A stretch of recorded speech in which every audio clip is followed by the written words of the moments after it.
দেশের বাজারে আবারও বেড়েছে সয়াবিন তেলের দাম। লিটার প্রতি 4 টাকা বাড়িয়ে নতুন মূল্য নির্ধারণ করেছে সরকার। এই সিদ্ধান্তের পর বাজার সরবরাহ ঘাটতি কমতে শুরু করেছে।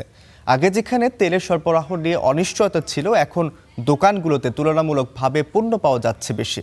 বুধবার সচিবালয়ে এক বৈঠক শেষে বাণিজ্যমন্ত্রী খন্দকার আব্দুল মুক্তাদির নতুন এই মূল্য ঘোষণা করেন। নতুন সিদ্ধান্ত অনুযায়ী বোতলজাত সয়াবিন তেলের দাম লিটার প্রতি 195 টাকা থেকে বেড়ে হয়েছে 199 টাকা, আর খোলা সয়াবিন তেলের দাম 175 থেকে বেড়ে নির্ধারণ করা হয়েছে 179 টাকা। এই মূল্য বুধবার থেকেই কার্যকর হয়েছে। সয়াবিন তেলের দাম বাড়া নিয়ে বিস্তারিত জানাতে সরাসরি যুক্ত হচ্ছেন আমাদের সহকর্মী মাহবুল ইসলাম। আমরা মাহবুলের সাথেই যুক্ত হব। মাহবুল, ভোজ্য তেলের দাম বাড়ার প্রভাব কি দেখতে পাচ্ছেন? বাজারে তেল সরবরাহ ঠিকমতো হচ্ছে কিনা, কি তথ্য আছে আপনার কাছে এখন পর্যন্ত জানাবেন আমাদের।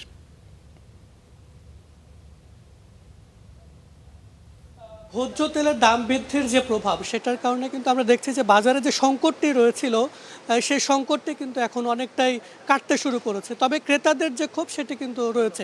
আপনি নিশ্চয়ই দেখতে পাচ্ছেন, গত কয়েকদিন আমরা গত মাসখানেক ধরে দেখছিলাম যে দোকানগুলোতে সয়াবিন তেলের যে চাহিদা, সেই চাহিদা অনুযায়ী তারা কিন্তু পণ্যটি পাচ্ছিলেন না।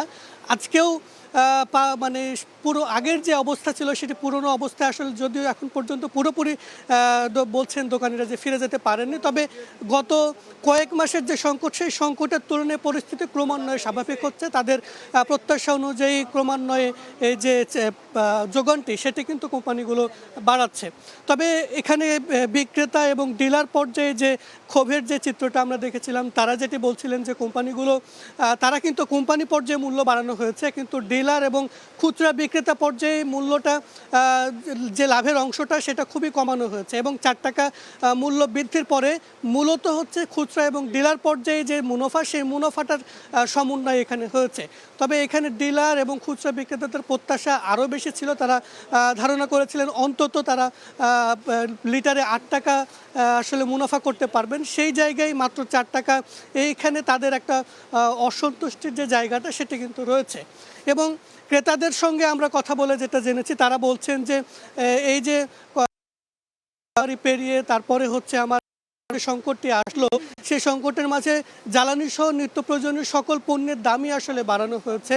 এবং এই যে বাড়তি মূল্য, সেটা এবার তেলের ক্ষেত্রে আসলে গতকাল যে বাড়ানো হলো, এবং যেটি বুধবার থেকেই কার্যকর হয়েছে। তো ক্রেতাদের মধ্যে একটা ক্ষোভ রয়েছে যে সকল পণ্যের দাম বাড়ছে, কিন্তু তাদের যে মজুরি, তাদের যে আয়, সেটা কিন্তু আগের মতো, মানে তাদের সেটা কিন্তু আসলে বাড়েনি।